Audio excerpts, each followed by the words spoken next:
Yan guys, yung sa tubahan lang. Yan guys, baha-bahan. Yan. Hindi ko na expect na mangyayari pala sa amin to. Ayun, pati yung maliit na bahay pinahana. Hindi ko alam guys, paano makaligtas sa baha. Parang may tsunami alert na yung baha dito. Ayun guys, hindi ko na ma-expect na bakit mangyayari sa amin to. Nag-emergency alert kahapon na nagbaha sa Rizal, tapos sa Bulacan. Ayun na nga nangyari na. Hindi ko na-expect na to.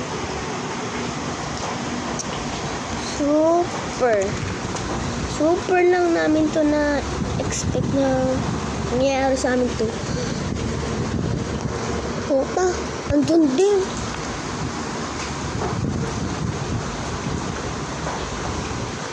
Grabe talaga. Ayun o, lakas ng ulan.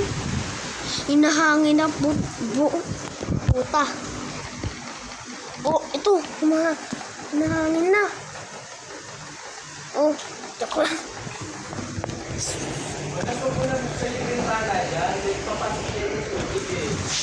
Diba? So, yun na nga guys. Bye-bye.